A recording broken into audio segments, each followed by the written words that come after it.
ಗೊತ್ತಾಗ್ತದೆ. ಗೊತ್ತಾಗೇ ಬಂದಿಯೋ? ಸ್ವಲ್ಪ ರುದ್ರನ ಅಂಶ ಉಂಟು ನನ್ನ ಹತ್ರ.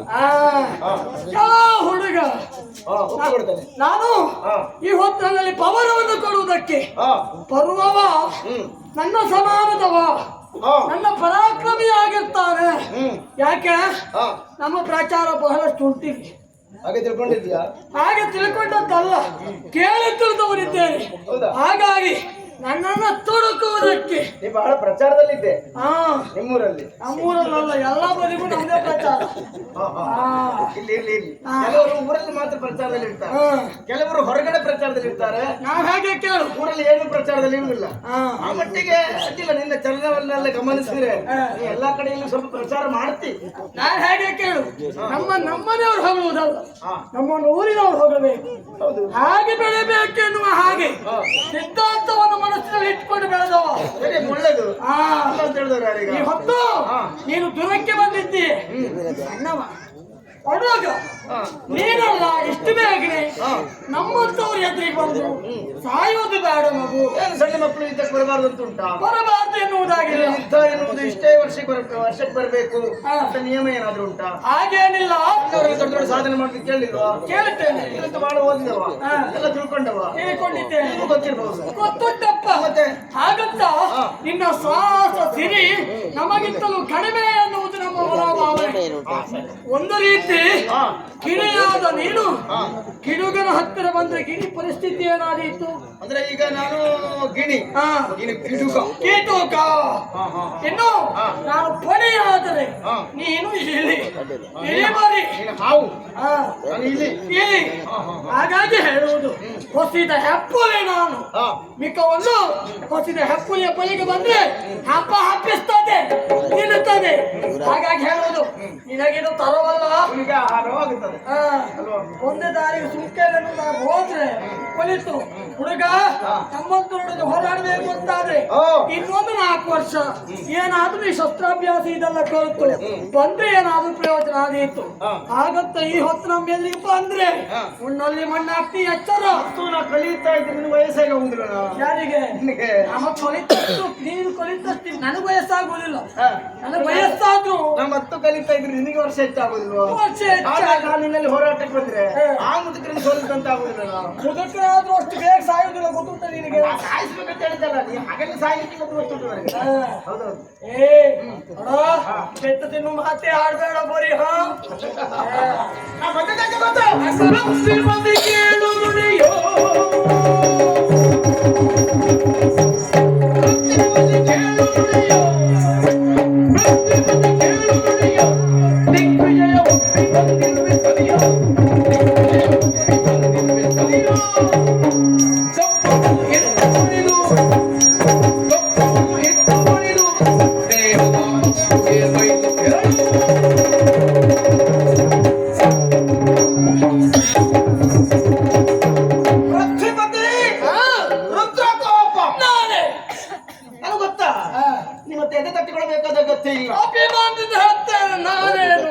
ಸರಿ, ಅದು ನಾನು ಎನ್ನುವುದಿರಬೇಕು, ನಾನೇನುವುದಿರಬಾರ್ದಷ್ಟೇ. ನಿನ್ನ ಲೆಕ್ಕದಲ್ಲಿ ಈ ಪೃಥ್ವಿಯಲ್ಲಿ ಇದ್ದವರೆಲ್ಲರೂ ಸಹ ನನಗಿಂತಲೂ ಕನಿಷ್ಠ ಯೋಗ್ಯತೆ ಹೊಂದವರು ಅಂತ ನೀನು ಭಾವಿಸಿದ್ದಿ ಅಷ್ಟೇ. ನೋಡು, ನಿನ್ನೂರಿನಲ್ಲಿ ನಿನ್ನ ವ್ಯಾಪ್ತಿಯಲ್ಲಿ ನೀನು ಶ್ರೇಷ್ಠತೆಯನ್ನು ಪಡೆದಿರಬಹುದು. ಆದರೆ ಅದು ಎಲ್ಲರಲ್ಲಿಯೂ ಎಲ್ಲಾ ಕಾಲದಲ್ಲಿಯೂ ನಿಲ್ಲುತ್ತದೆ, ಇರ್ತದೆ ಅಂತ ಹೇಳುವುದಕ್ಕಾಗುವುದಿಲ್ಲ. ಈಗ ವಿನಾಕಾರಣ ವೈರ ಅಂತ ನೀನು ಯೋಚನೆ ಮಾಡಬಹುದು. ಹಾಗೇನಿಲ್ಲ, ನಾವು ಕ್ಷತ್ರಿಯ ಅರಸು ಮಕ್ಕಳಿದ್ದೇವೆ. ಅರಸರಾದವರಿಗೆ ಅಥವಾ ಅರಸರಾಗುವವರಿಗೆ ಬದುಕಿನಲ್ಲಿ ಸಾಧನೆ ಮಾಡಬೇಕು ಎನ್ನುವಂತಹ ಕನಸಿದ್ರೆ ಅದು ಅಪರಾಧ ಅಲ್ಲ ತಾನೆ? ಹಾಗಾಗಿಯೇ ಬದುಕಿನಲ್ಲಿ ಏನಾದ್ರೂ ಒಂದು ವಿಶೇಷವಾದ ಸಾಧನೆಯನ್ನು ಮಾಡಬೇಕು ಅಂತ ಯೋಚಿಸಿದಂತ ನಾನು ಜೈತ್ರ ಯಾತ್ರೆ ಅಂದ್ರೆ ದಿಗ್ವಿಜಯಕ್ಕೆ ಹೊರಟು ಬಂದವನಿದ್ದೇನೆ. ನಾನು ಕೇಳಿದೆ, ಅಡ್ಡಿಲ್ಲ, ಈ ಮಣಿಪುರದಲ್ಲಿ ಸ್ವಲ್ಪ ಹಾರಾಟ ಮಾಡ್ತಾ ಇದ್ದವ ಯಾರು ಅಂತ ಕೇಳಿದ್ರೆ ರುದ್ರಕೋಪ ನಿನ್ನ ಹೆಸರು ಕೇಳಿದೆ ನಾನು. ಆದ್ದರಿಂದ ನಿನ್ನ ಹಾರಾಟ ಎಷ್ಟು, ಆ ಹಾರಾಟ ಹೋರಾಟ ಏನಾದ್ರೂ ನನ್ನ ಮುಂದೆ ನಡೆದೀತ ಅಥವಾ ಆ ಹಾರಾಟ ಇಲ್ಲಿಗೆ ನಿಲ್ಲಿಸ್ತಾನ ನೋಡೋಣ ಅಂತ ನಾನು ಬಂದದ್ದು. ಮಗು ಬಂಡೆ ಗಟ್ಟಿ ಉಂಟು ಎನ್ನುವ ಹಾಗೆ ಬಂಡೆಗೆ ಚಚ್ಚಿಕೊಳ್ಳುವುದಲ್ಲ. ಹೌದು ಅಲ್ಲ, ಹೇಳೋರ್ವ ನೇರಗಿರಿಯನ್ನು ಏರ್ತಾನೆ ಅಂತ ಆದ್ರೆ ಅವನಷ್ಟು ಮೂರ್ಖ ಮತ್ತೋರ್ವನಿಲ್ಲ. ಅಲ್ಲಿ ಏರ್ತಾನಂತಲ್ಲ, ಏರುವುದಕ್ಕೆ ಹೊರಡ್ತಾನಂತ. ಸರಿಯಪ್ಪ ಅಲ್ವಾ? ಹಾಗಂತ ಹಾ. ಸಾಧನೆ ಮಾಡಿದ್ರೆ ಅಂತವ್ರು ಮಾಡ್ಬೇಕು. ಹಾ. ಈಗ ಸರಿ ಇದ್ದವ ಮೇರುಗಿರಿಯಲ್ಲಿ ಏರು ದೊಡ್ಡದಲ್ಲ, ಹಾ. ಸರಿ ಇಲ್ಲದೆ ಇದ್ದವ ಮೇರುಗಿರಿಯಲ್ಲಿ ಏರ್ತಾರಂತ ಆದ್ರೆ ಅದು ದೊಡ್ಡ ಸಾಧನೆ ಹೌದಲ್ವ? ಸಾಧನೆ ಹೌದು, ಆಗ್ತದಂತ ಕೇಳುವುದು ಅಲ್ಲ, ಅವ್ರು ಪ್ರಯತ್ನ ಮಾಡಿದ್ರೆ ಅಪರಾಧ ಏನು? ನನಗೆ ನೀನಲ್ಲವ ಪ್ರಯತ್ನಸ್ಯ ಅಸಾಧ್ಯಂ ನಾಸ್ತಿ. ಹೌದಾ? ಈ ಲೋಕದಲ್ಲಿ ಯಾರೇ ಆಗ್ಲಿ ನಾವು ಮಾಡಿದಂತಹ ಪ್ರಯತ್ನ ಸರಿಯಾಗಿದ್ರೆ ಪ್ರಯತ್ನ ಅಂತ ಪರಮಾತ್ಮ ತುದಿಯಲ್ಲಿ ಭಗವಂತ ಸತ್ಫಲವನ್ನು ಕೊಟ್ಟೆ ಕೊಡ್ತಾನಂತೆ. ಆ ನೆಲೆಯಲ್ಲಿ ಪ್ರತಿಪತಿಯಾದಂತ ನಿನ್ನನ್ನು ತೊಡಕಿ ನಿನ್ನನ್ನು ಗೆದ್ದೆ ಅಂತ ಆದ್ರೆ ನನಗೊಂದು ಶ್ರೇಷ್ಠತೆ ಬರುವುದಿಲ್ವಾ? ನಿನ್ನ ಗುಣವನ್ನು ನಾನು ಮೆತ್ತೇನೆ. ಪರರಲ್ಲಿರುವ ಪರಮಾಣು ಗುಣವನ್ನು ಪರ್ವತ ಎಂದು ಪರಿಗ್ರಹಿಸುವಂತ ಪರಿಪಾಠಗಳು ನಾನು. ಹಾಗಾಗಿ ನೀನಲ್ಲ, ಹೋಗಿ ನಿನ್ನ ಅಪ್ಪನ ಬರ ಹೇಳು. ಈ ಸಲ ಅಪ್ಪ ಬರುವುದಿಲ್ಲ. ಅಪ್ರತ ಹೇಳಿದ್ದೇನೆ, ನೀವು ಬರುವುದು ಬೇಡ, ನೀವು ವಿಶ್ರಾಂತಿ ಹೊಂದಿ, ನಾನು ಹೋಗಿ ಬರ್ತೇನೆ ಅಂತ ಹೇಳಿದ್ದೇನೆ. ಆದ್ದರಿಂದ ನೀನಾಗಿ ಕಪ್ಪ ಕಾವಣಿಕೆಗಳನ್ನು ಒಪ್ಪಿಸಿ ಮೈತ್ರಿಯನ್ನು ಸಂಪಾದಿಸ್ತೇನೆ. ಹುಡುಗ ನೀನೇ ದೊಡ್ಡವ ಅಂತ ಒಪ್ಪಿಕೊಂಡ್ರೆ ನಾನು ಕೊಟ್ಟಷ್ಟು ಪಡ್ಕೊಂಡು ಹಿಂದೆ ಹೋಗ್ತೇನೆ. ಇಲ್ಲದೆ ಇದ್ರೆ ಕೈ ಕರ್ಕೊಂಡು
ಸಾಧನೆ ಮಾಡುವಂತ ಹೊತ್ತಿಗೆ ಬಹಳಷ್ಟು ವೇದನೆಯನ್ನು ಹೊಂದಬೇಕಾದೀತು.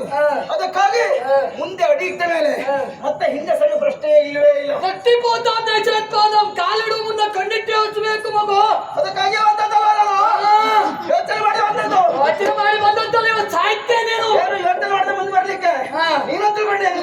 ನಾನು ಯೋಚನೆ ಮಾಡಿ ಮುಂದೆ ಬರ್ತೇನೆ, ನಿನ್ನ ಹಾಗೆ ಭಾವಿಸ್ತೇನೆ. ಇನ್ನಷ್ಟು ದೊಡ್ಡವನನ್ನು ಯುದ್ಧಕ್ಕೆ ಕರೀತಾನಂತಾದ್ರೆ ನಾನು ಎಷ್ಟು ದೊಡ್ಡವ ಇರಬೇಕು? ನಾನು ಅದೇ ಆಲೋಚನೆ ಮಾಡಿದೆ. ನನಗೆ ವರ್ಷ ಸಣ್ಣದಿರಬಹುದು, ಆದ್ರೆ ಕಿರಿದ ದೊಡ್ಡ ಸುಡದೆ ಕಾನೂನು. ನೀನು ವರ್ಷ ಸಣ್ಣ ಆಯ್ತಂತ ಹೇಳ್ಕೊಳ್ಬಹುದು, ಆ ಮಾತು ಮಾತ್ರ ಅಪ್ರ ವಯಸ್ಸಿಗಾಡು ಮಾತಾಡ್ತೀನಿ. ನಾನಂತಲ್ಲ ಇತ್ತೀಚಿನ ಕೆಲವು ಹುಡುಗರೇ ಹಾಗೆ. ಮತ್ತೆ ನಂಗೂ ಸ್ವಲ್ಪ ಅಭ್ಯಾಸ ಆಗಿದೆ.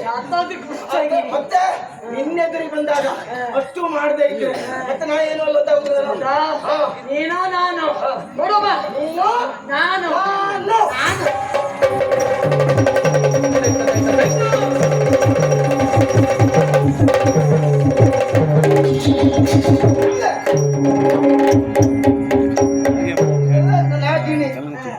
ನೀ ಗಿಡಗ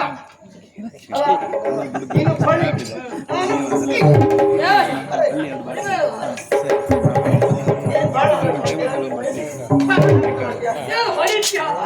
ವಯಸ್ಸಿ ಸ್ವಲ್ಪ ಮರ್ಯಾದೆ ಕೊಡ.